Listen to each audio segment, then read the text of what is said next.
Alright guys, here we go again, another retro classic. This time it's 2005's GT Legends, of course by SimBin. Another game I wasted too many hours on back in the day. Into a quick race here. You see the list of tracks there. You'll notice a lot of these pretty well from other simulators. We're going to do the Donnington National, the shorter version. And jump in, 3 laps, random grid position. And this is where the game shines the list of cars. All these absolute classic, all of them in their own right. An iconic car. So we're going to be in the Ford Capri RS, got Ford Mustangs, E-Type Jags, Lotus's Mercedes 300 SL, TVRs, Austin's, absolutely everything. So let's choose the little Capri RS.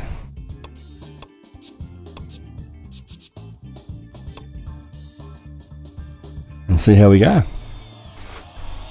Alright, as I wait for lights out here, of course this is different to a Grand Prix Legends, for example, which was historical cars set on historical tracks.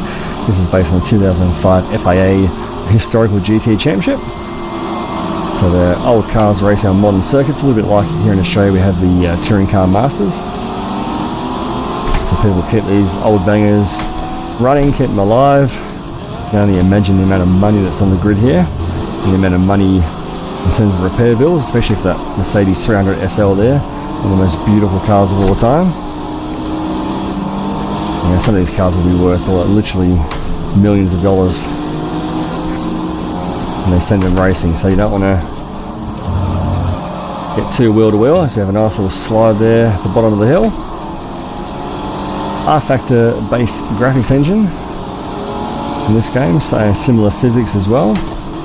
Of course these cars are quite floaty, quite archaic suspension and steering systems. They are mostly from the 60s and 70s, so they're high tech for the time, but certainly not high tech by modern car standards. Some people who play a certain racing simulator these days will complain about floaty physics. Well, they might not like it actually. It definitely nails the feeling of these old cars quite well.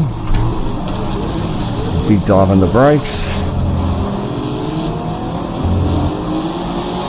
Because we're so blessed at this time frame, early to mid 2000s, with these simulators, the GTR series, GT Legends, Grand Prix 4. Changing technology was ramping up with what our computers could do.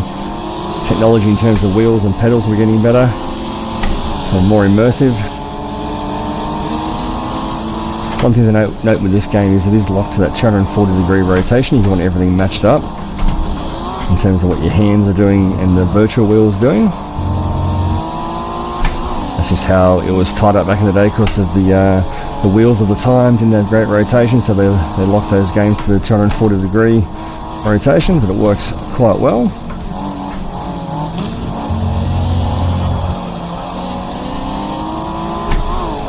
I do have a centering spring set up as well, because again the force feedback wasn't overly powerful back when this came out, so I've got a centering spring to give it a little bit of extra feel in that middle zone there. That's just through that wheel check application, which I think is an iRacing based thing. You can just run that separately and turn that on for these old simulators like the Grand Prix series and these games.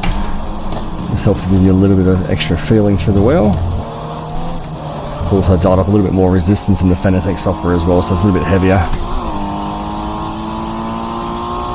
So we come across for our final lap, no idea what position we are. P6 there, a quick look at the board that came up, just so you won't see that. I'm only capturing the middle part of my widescreen, but up to P6, I think we started at 18. On a side note, how good does Donnington look? In any form, this is a great circuit for GT racing. Beautiful, fast and flowing. Let these old cars stretch their legs. Also, you might notice really nice smoke and dirt effects in this game as well. The particle effects are quite impressive.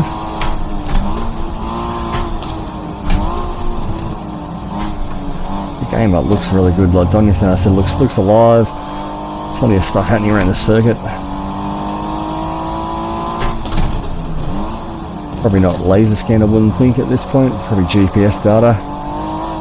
don't know how good they had it in terms of in the track accurate, but in terms of the length of the track and all the elevation changes, pretty much spot on. It's very recognisable.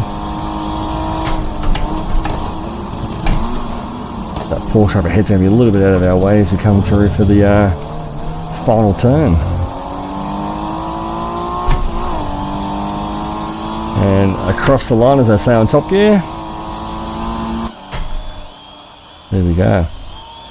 Another absolute classic banger that runs fantastic on the modern systems. Works on a widescreen monitor really nicely as well.